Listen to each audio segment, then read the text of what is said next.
este nuevo paradigma mundial o nuevo orden mundial nos plantea unos paradigmas, ¿no?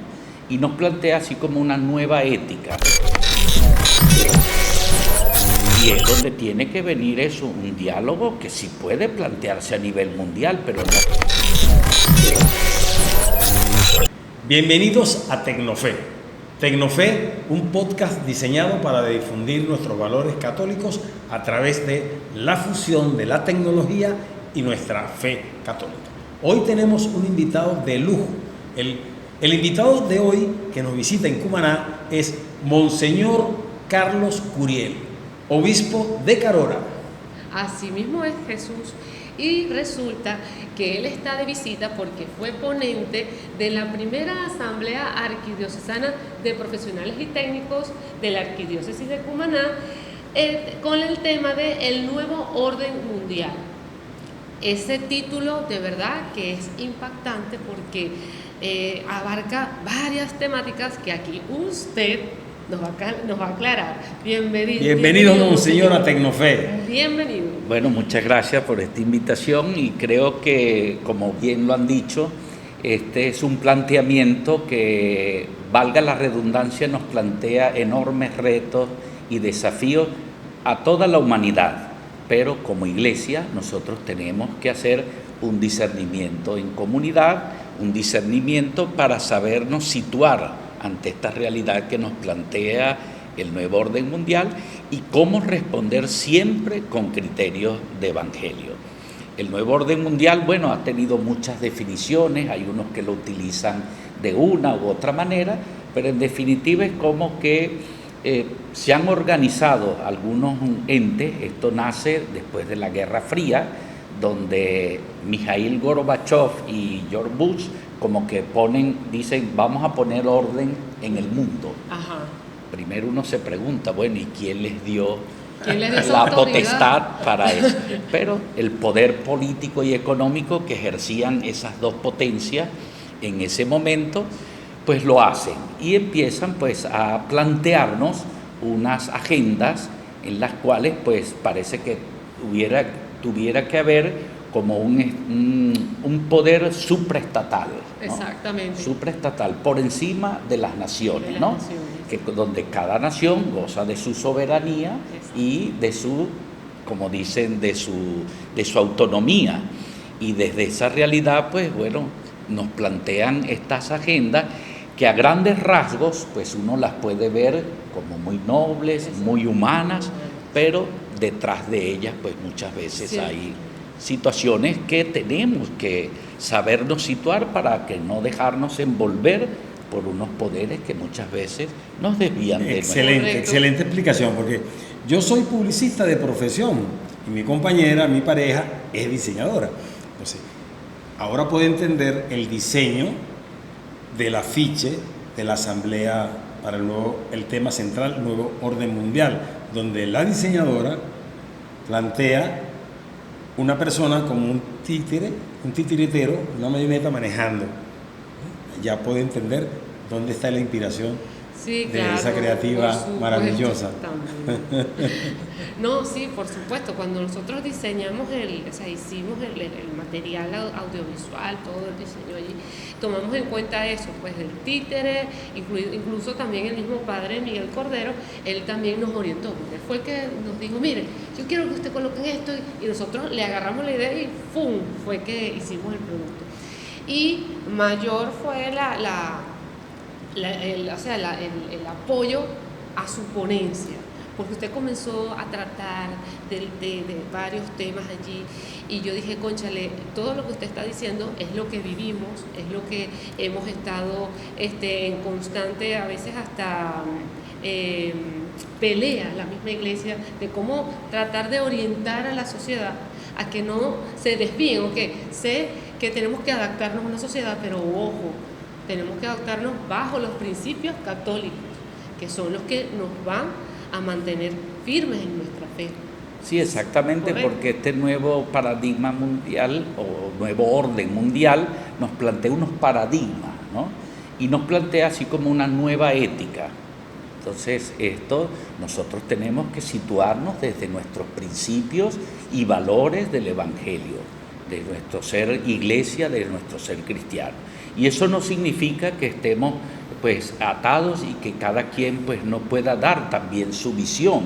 Por supuesto, nuestra visión siempre estará inspirada por los valores del Evangelio y por las palabras y las enseñanzas de Jesús. Excelente. Ahora, nosotros estábamos en primera fila el día sábado, 18 de enero, estábamos cubriendo Radio Cáritas, la voz de la Arquidiócesis de Cumaná, estaba cubriendo esa extraordinaria asamblea. Por cierto, el enlace para entrar al canal de YouTube de Radio Cáritas, la voz de la Arquidiócesis de Cumaná, va a estar acá. Vamos a ponerlo para que puedan pinchar y entrar y ver todo lo que sucedió dentro de esa asamblea, esa gran asamblea, que nos llamaba la atención cómo estábamos grabando y veíamos que cada vez entraba personas. En un momento que yo llegué a pensar, esto va a reventar. Había demasiadas personas, o sea, no sé cuál es su apreciación sobre ese llamado que hizo la iglesia y cómo acudieron las personas a escuchar. Yo creo que cuando se desglosaron como los aspectos a abordar, llama la atención, porque decirnos que nos están poniendo y planteando unos nuevos paradigmas y también como una nueva ética, a ver, nosotros tenemos que estar atentos y poder tener una lectura crítica de lo que nos están proponiendo. Y es por eso que ante esto muchas veces se nos plantea de tal manera que nos puede parecer hasta atractivo y hasta cómo sintonizar con las propuestas que nos hace el nuevo orden mundial. Sin embargo, hay que hacer un buen análisis crítico para poder hacer un buen discernimiento de cómo afrontar y situarnos ante una realidad que muchas veces quiere ser impuesta.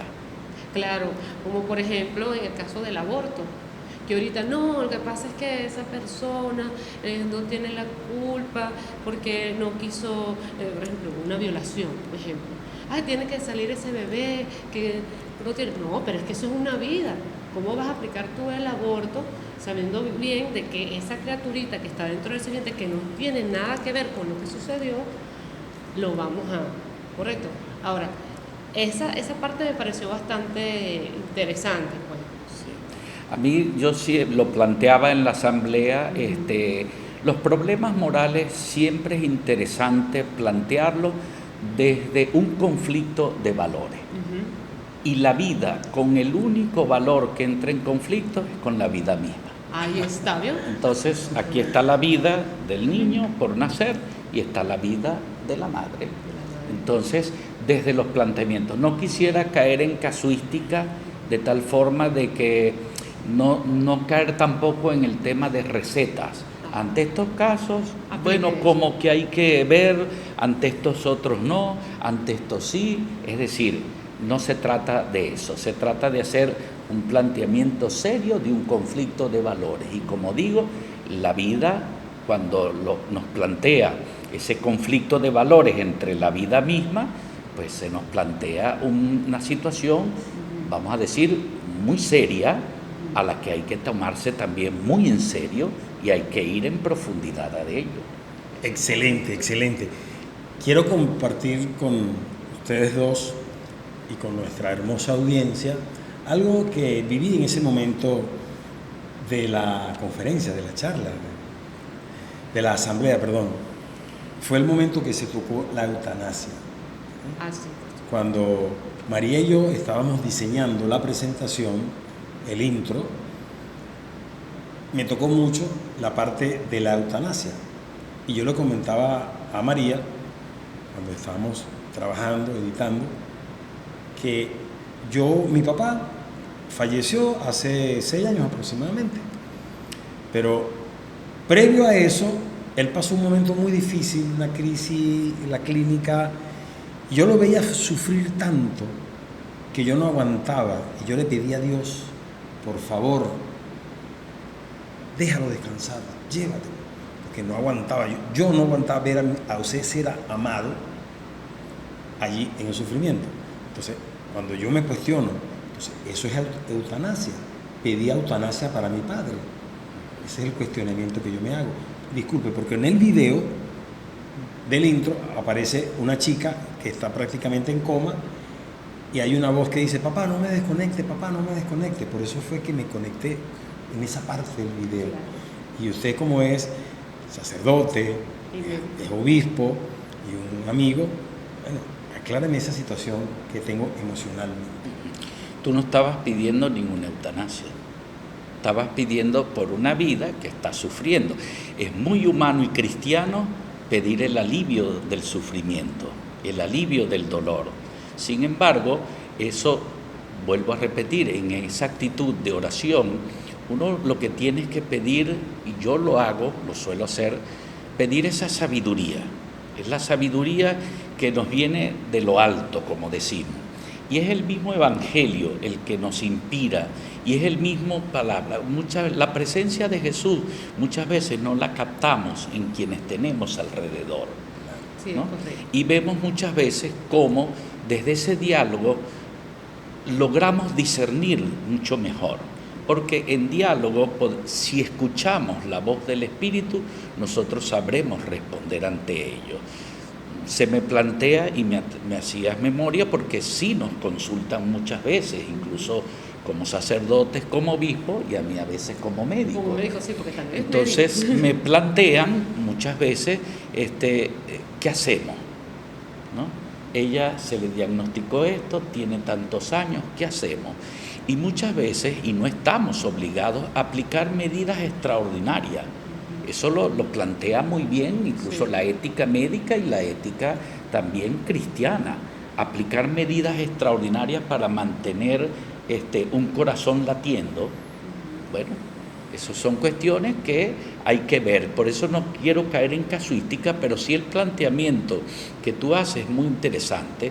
¿Por qué? Porque a ti se te plantea un dilema entre la fe, entre el ser iglesia, el ser cristiano católico, y tu conciencia y tu sentir por tu papá de cómo está pasando durante ese momento. Entonces, yo normalmente lo que digo es que lo que hay que garantizar es el alivio del dolor y que no se nos muera de desnutrición. O sea, ¿por qué? Porque muchas veces la inconsciencia ha llevado a no tener unos buenos parámetros nutricionales. No es lo mismo la nutrición parenteral a una nutrición como la que recibimos normalmente. Y la analgesia, bueno, el Señor también ha creado al médico, ha creado la ciencia, o sea, ha inspirado al hombre para que lleve la ciencia médica y la lleve hasta eso de que la analgesia que hoy se puede lograr puede aliviar bastante el sufrimiento. Entonces, dentro de eso juegan un papel importante este discernimiento. Que tú pidas al Señor, llévatelo, tú no estás pidiendo la eutanasia. Tú lo que estás pidiendo es un alivio y un consuelo para tu papá, que lo estás viendo en esa situación de sufrimiento y que se transmite también al entorno que lo ama, al entorno familiar. Excelente, gracias. Sí lo extraño, pero estoy feliz y contento que no está sufriendo. Sí, por eso siempre pedimos eso, el consuelo y la paz. El consuelo y la paz, eso, de ver morir en paz y de ver morir un familiar, eso consuela muchísimo. Donde dices tú, ahí yo digo, debemos arrodillarnos ante el misterio de la vida y de la muerte como parte de ella, con los ojos fijos en Jesús, para que Él nos inspire cómo acompañar y cómo actuar en esos momentos determinados, donde uno termina dándole gracias a Dios por el don de su vida, por el don de su amor, por el don de haberlo tenido en la familia y habernos transmitido esos valores tan preciosos, y también sentir el vacío de su ausencia física, ¿no? Ese vacío que muchas veces decimos que nada lo puede llenar, sí lo llena, el hecho de saber que hay vida eterna. Claro, eso es verdad, eso es correcto. Tengo esa satisfacción y doy muchas gracias a mi educación católica, que me ha permitido entender lo hermoso de la vida cuando estamos enfocados en el centro del universo, que es Jesucristo. Así es. Debemos recuperar en la iglesia la centralidad de Jesucristo y su palabra. Sí. Eso es clave, y caminar bajo la guía del Espíritu. Eso nos ayuda mucho a ser auténtica iglesia, porque eso nos ayuda a descubrirnos discípulos de un maestro que nos enseña cómo es la vida desde ese amor y desde esa fe en Él y en su camino propuesto. Excelente, excelente. Continuando con lo de la asamblea, me llamaba la atención cómo hacían preguntas. O sea, había un momento, no vamos a narrar todo porque tienen que entrar al canal para verlo completo, pero parte, los abrebocas, de las preguntas y las respuestas. Entonces, ¿alguna pregunta en específica que le haya movido o motivado a dar esa respuesta que viene dada por el Espíritu Santo? El tema familiar fue muy interesante cuando plantean toda la realidad familiar y cómo estos nuevos paradigmas y cómo esta nueva ética mundial que nos quieren imponer muchas veces ha reconfigurado, como diríamos, la familia que tenemos ante la sociedad. Este tema de la familia muchas veces no lo hemos abordado con la profundidad de vida. ¿A qué me refiero? A que siempre estamos pensando como en la familia ideal, ¿no? Como en la familia ideal, ¿cuál es? La que para nosotros, desde nuestra perspectiva cristiana, en la que anhelamos padre, madre, hijos, y muchas veces hasta aquellos que se unen a la familia por distintas razones, abuelo, Sí, algún tío que ha quedado solo, primo. es decir, pero cuando eso se realiza, esa vivencia en ese amor profundo, damos gracias a Dios por el don de la familia. Sin embargo, ante esta realidad se nos van presentando, por ejemplo, la familia monoparental. La familia monoparental con uno. A veces antes uno decía con frecuencia madre soltera. Madre soltera, correcto. Yo cuando estuve en Valencia, yo viví una experiencia donde me estaba dando cuenta que estaba aumentando el número de los padres solteros. Sí, sí hay. Sí ¿no? hay, Ah, sí. padres solteros. Incluso o padres abandonados Abandonados. por su esposa, por su esposa, y quedaba solo con los hijos. Con los hijos, sí. ¿no? Y aquí es donde yo vuelvo a repetir que yo trato de situarme y acompañarles pastoralmente, y escuchándolo muchas veces tienen esa famosa expresión: es que yo he sido un padre y una madre para estos hijos. Y yo les digo que no lo digan de esa manera, sino o yo he sido una buena madre o yo he sido un buen padre. Los roles no se sustituyen. No. Exacto, Cada correcto. rol aporta. Cada rol aporta lo específico del Eso rol. es correcto. Claro. Y por eso es hermoso ver cuando te lo dicen, porque te lo dicen con cariño, te lo dicen con un amor por los hijos, que bueno, que eso te enternece, ¿no? Claro. Y te ayuda a ayudarles también, valga la redundancia, a descubrir que no, que lo que han sido es buena madre, buen padre, que se han preocupado por su formación, por su crecimiento, por su educación, y no solo en las cuestiones, vamos a decirlo, prácticas, como proyectarlo para la vida profesional, Exacto. sino sobre todo también en la fe. En la fe, que es lo que nosotros asumimos cuando el Padre asume en el bautismo, ese compromiso.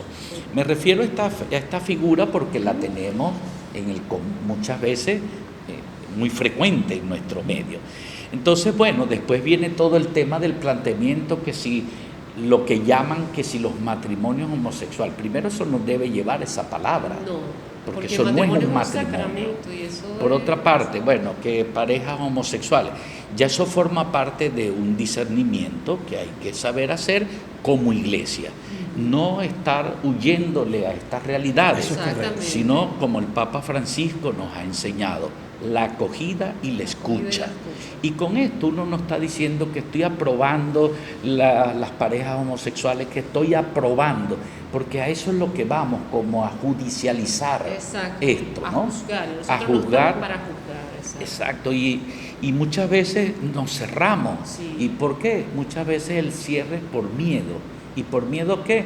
a que me desborde la realidad y no sepa qué responder. Exactamente. Por el contrario, si yo no sé cómo responder, les diré claramente, mire, en este momento no sé qué responderle a tu pregunta. Ir con la verdad. Pero escuchar y escuchar con el corazón. Porque ahí habita el Señor y te va a dar el discernimiento. Ahí habita el Espíritu que te va a ayudar a saber acompañar la realidad que se nos está presentando de nuestra familia. Claro. Me preocupa mucho, y lo hice resaltar de alguna u otra manera, lo que también el Papa Francisco dijo una vez y por lo cual fue también muy atacado, cuando dijo que habían familias que no querían tener hijos y agarraban un animal, entre ellos un perro o un gato, y claro, es miembro de la familia. A ver, las cosas hay que situarlas. Hay que situarlas. Se le puede querer un animal, cuidarlo, protegerlo, no hacerle daño, pero es un animal. Cuando ese amor profundamente lo tenemos que prodigar, sobre todo es a la persona. Jesús nos dijo, ámense los unos a los otros como yo los he amado. Esa realidad nos lleva a poner al centro a la persona. Con esto no estoy queriendo decir que hay personas que, bueno, que quieren mucho sus mascotas, sí, que les hace falta, todo eso, pero sustituir, ahí es donde está la dificultad y el problema que yo veo. Claro, no, por ejemplo, es que hay momentos que las personas dicen, ay, por ejemplo, yo tengo 2 gatos, y yo digo, esos son mis nietos, ¿no? Pero obviamente, o sea, no son nietos. Sí. Solamente es como un adjetivo, pues, pero no es tan así, pues, porque como tal, uno entiende muy bien que ellos son animales y nosotros somos seres humanos. Pero ahí es donde está. Incluso hay una tendencia, y lo he visto, que hay personas que dicen, no, yo no soy ser humano, yo soy un perro. Entonces comienzan a disfrazarse de perro, a actuar como perro, y yo me quedé loca investigando eso, y ¿es verdad? ¿O será que es una broma, un chiste? No, es serio. Sí, entonces gracias a Dios no he visto que haya llegado todavía a Cumaná el asunto, ¿no? Sí. Pero, bueno, es algo de cuidado. No, porque la cuestión no es cómo me percibo yo, sino es lo que soy. Lo que soy, eso es correcto. Lo que soy, eso es correcto. No es lo que me percibo. Entonces, toda esta realidad pues ha llevado a eso, a plantearnos unos desafíos de cómo situarnos ante esto, pero con una lectura crítica, y vuelvo a repetir, incluso con un corazón compasivo y misericordioso para saber cómo acompañar también a estas personas. Por ejemplo, está San Francisco de Asís, y él le encantaban los animales, pero sí, en un momento yo lo vi a San Francisco de Asís dando una misa ladrando. Sí. No. Muy creativa la diseñadora. Sí.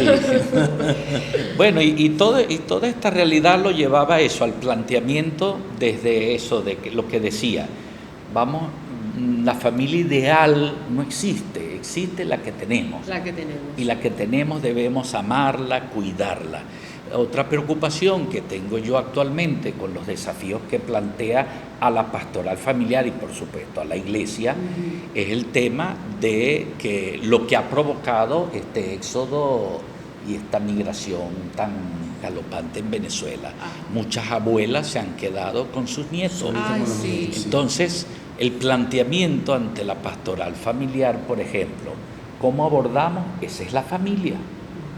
¿Por qué? Esa es la familia que tiene esta abuelita, esta es la familia que tiene este nieto. Pues claro, yo le voy a no podemos abordarlo desde, a ella la abordamos desde la pastoral del adulto mayor y a él desde la infancia. Sí. Esa es la familia que él tiene y que ella tiene.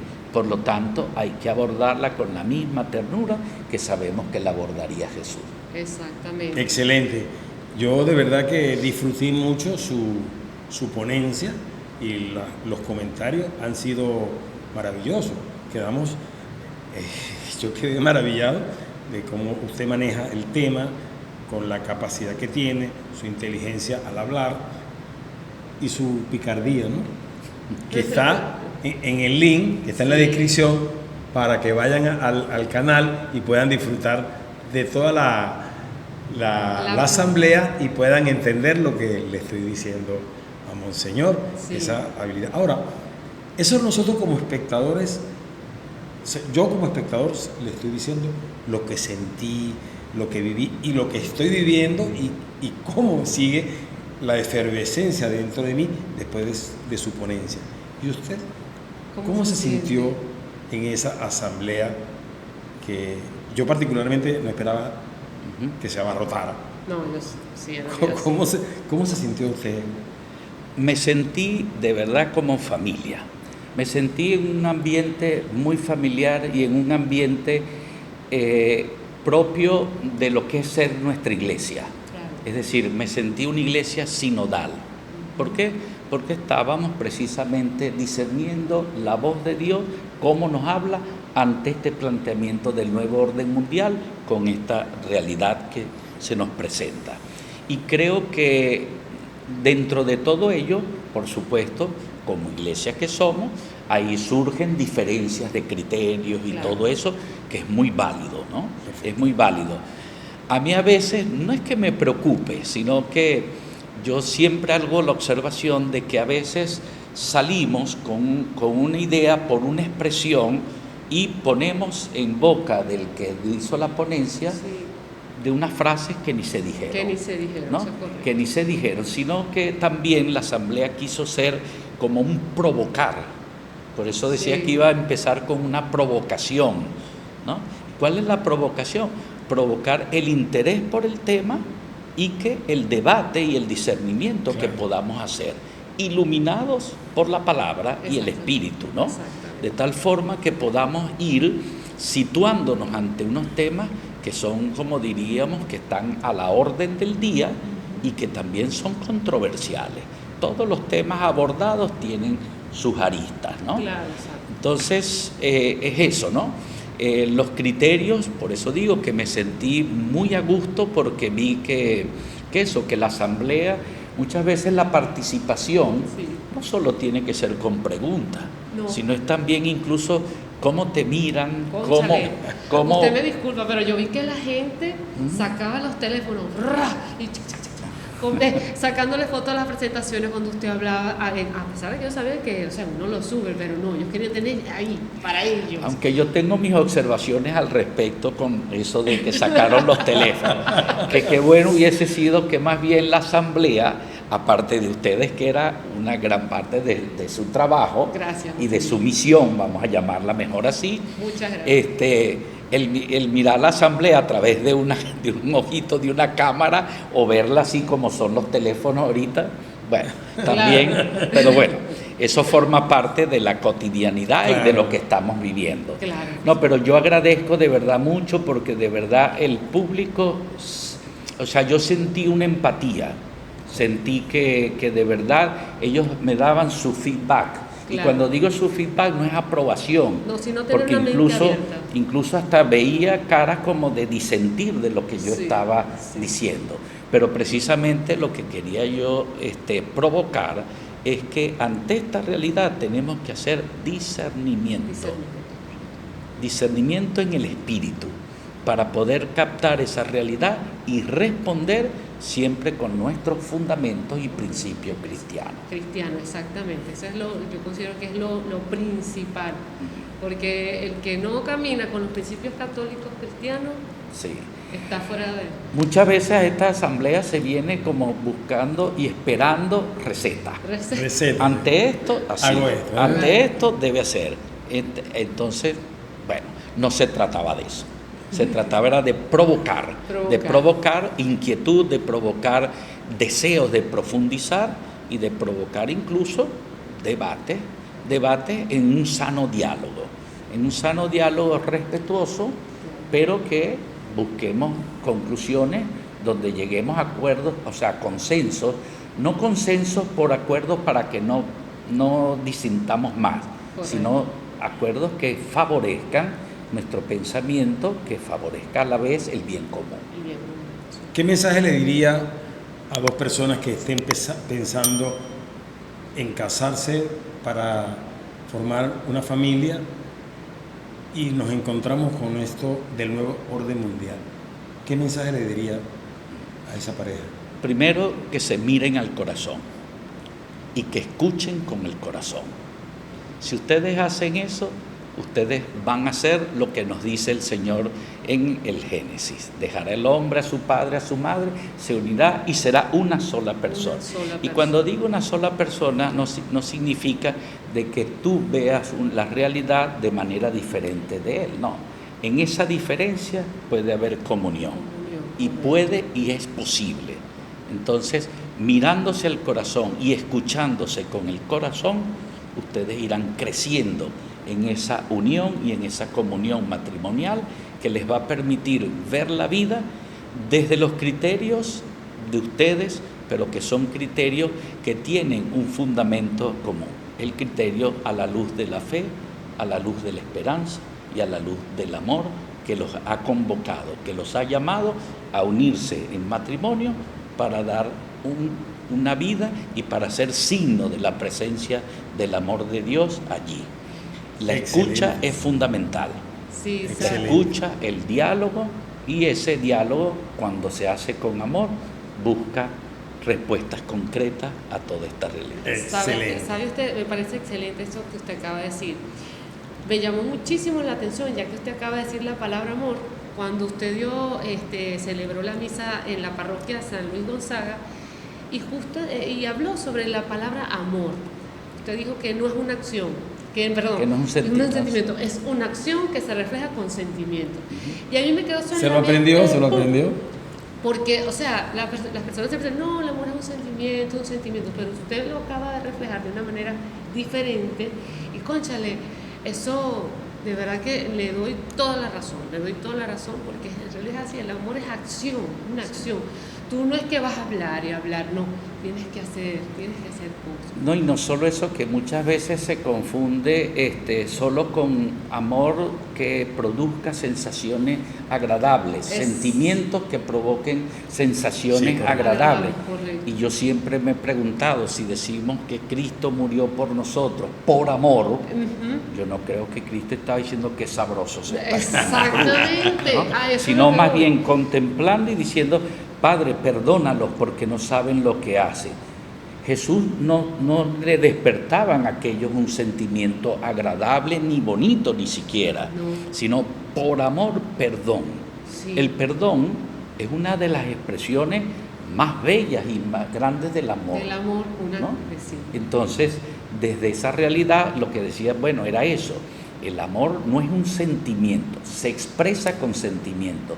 Es una decisión que se traduce en acción. ¿No? Se traduce. La expresión de Jesús, amen a sus enemigos. Eso es fuerte. Eso a nosotros, sí. no solo que sea fuerte, sino que a veces hasta nos parece imposible. Sí, claro. Pero entonces de golpe tenemos una acción que demuestra que sí hay amor a los enemigos, pero que no la consideramos amor. ¿Me explico? Sí. Alguien te ha herido por algo, sentiste mucha rabia, lo viste y en ese momento te despertó de nuevo la rabia por lo que te hizo. Tú lo ves que está en una situación difícil o que, mira, lo atropella un carro ahí. Me ha pasado. Yo estoy seguro que tú vas y lo levantas y tratas de ayudarlo. Eso es amor. Claro. Eso es amor. Sí, así. Excelente. En cambio, cuando a ti te carcome desde el egoísmo, el odio, el rencor, y eso incluso de que ojalá más bien se muera, entonces, primero el que vas a sufrir más eres tú, porque eso endurece el corazón. Y un corazón endurecido, el único que lo puede ablandar y el único que lo puede transformar es Jesús y la fuerza de su Espíritu. De tal forma que pues podamos vivirlo de esa manera. Claro. Excelente.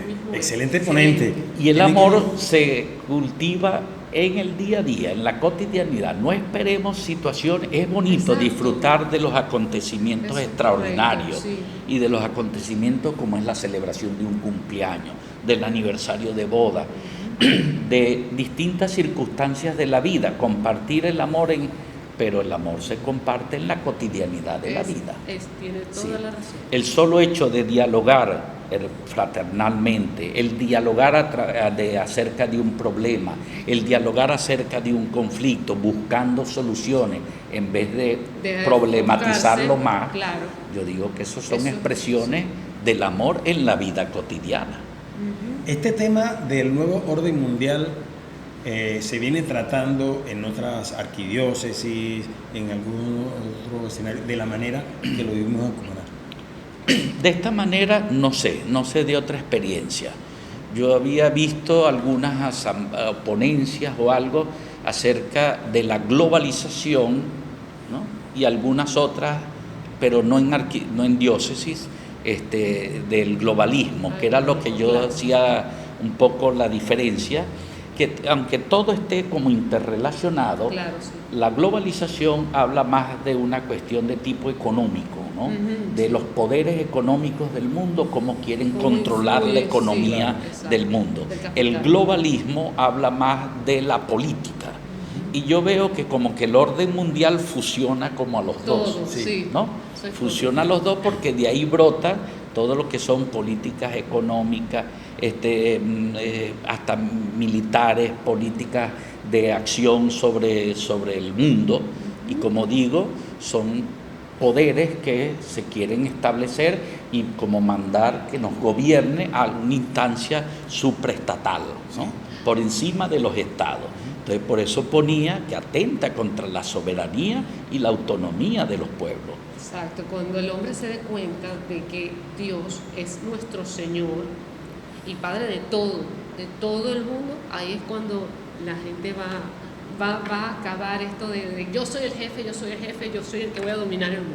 Sí, y no porque se tenga un poder, llámese de cualquier tipo, Claro, porque supuesto. hablamos de potencias, Sí, claro. ¿no? De potencias mundiales. Exacto. Entonces, ellos vienen y se reúnen y buscan un grupo como de 80 y pico de países, y que esos 80 y tantos decidan el destino político y económico y quieran regir la vida de 8.000 millones de personas que habitamos en este mundo. No. A mí me parece algo que no tiene sentido. lógica.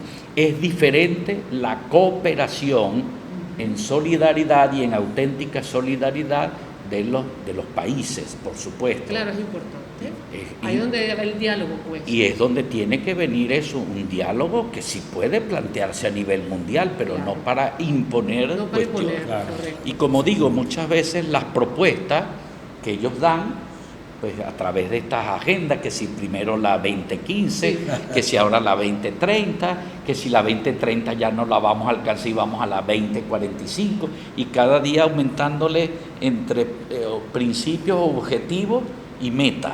Claro. Entonces se dan cuenta que son muy loables, como decía. ¿Quién no quiere cero hambre en el mundo?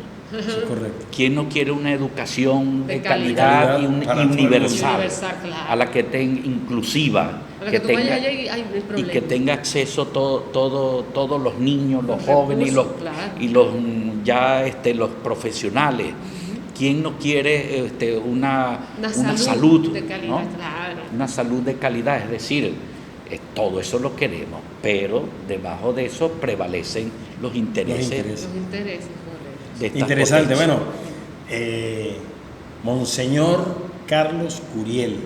Monseñor Carlos Curiel le hacía una pregunta ayer que me explicara un poco de, usted es médico, y yo escuché, le dije, cuando viví en Mérida, que estamos en mi formación católica, escuché que los sacerdotes o católicos que estaban estudiando en el seminario o ya ordenados de sacerdotes no podían ser médicos. Sí, el anterior derecho canónico a este actual que tenemos, Ajá. el actual que tenemos, si mal no digo, es del 83, donde tuvo una muy buena intervención el cardenal Castillo Lara, a lo cual se lo agradece el Papa Juan Pablo II, San Juan Pablo II, se lo agradece en la introducción al nuevo derecho canónico, el vigente.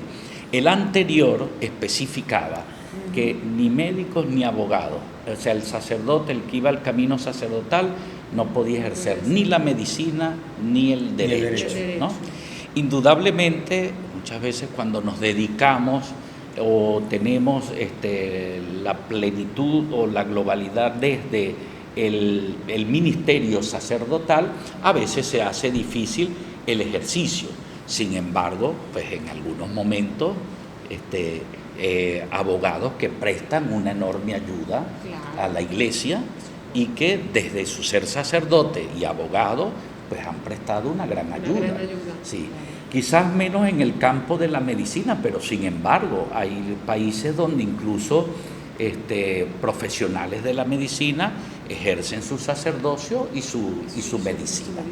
A mí eventualmente me tocó ejercerla en Bolivia, ¿Verdad? en esos 13 años que estuve allá, pero bueno, fue buscando pues eso, el bien y el alivio y la salud para los hermanos quechuas donde estaba yo allá. Caramba. Otra duda que me aclaró, que le pregunté, monseñor, pero usted no fue formado en el seminario arquidiocesano, en la diócesis. Usted viene de una congregación religiosa. Sí, de la orden religiosa llamada, para hacerlo corto porque el nombre es muy largo, de los Padres Escolapios, u Orden de las Escuelas Pías, escuelas de caridad, ¿no? Escuelas de caridad que fundó San José de Calazán hacia el año 1610, en ese se considera su fundación, aunque se venía gestando desde finales del 1500. Pertenezco a esa orden en la cual ingresé. Yo me formé en un colegio escolapio, me eduqué en un colegio escolapio desde mis 6 años hasta graduarme en Carora. En Carora, que fue la primera ciudad donde llegan los escolapios a Venezuela. Qué bueno. O sea, que usted ha nacido en Carora. Sí, nacido en Carora. Y bueno, entré en la orden de las escuelas pías cuya misión, que brota del carisma, es la educación, ¿no?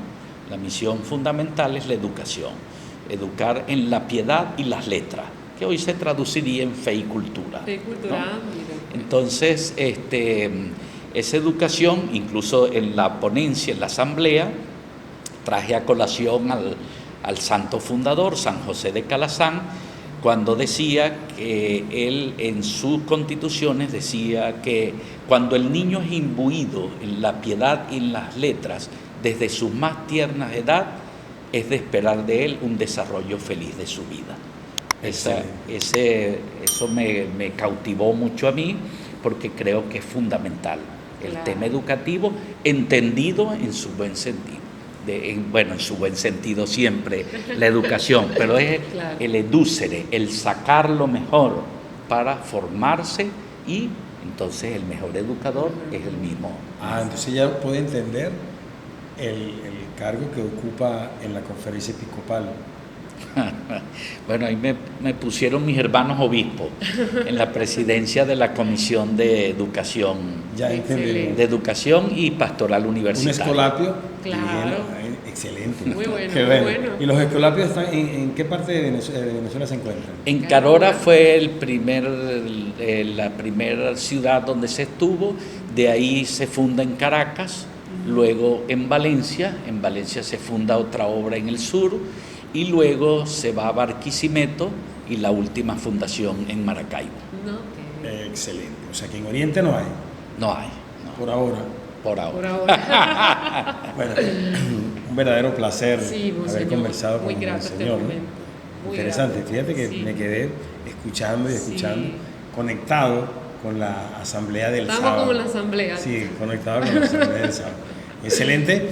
Mira, de verdad que me encanta tenerlo aquí en Cumaná, participar de Tecnofe. Pueden ayudarnos a poder difundir estos mensajes. ¿Cómo lo vamos a hacer, María? ¿Cómo lo hacemos? Bueno, puedes darle like, suscribiéndote, darle la campanita y compartiendo el enlace de este video con tus conocidos, con los familiares.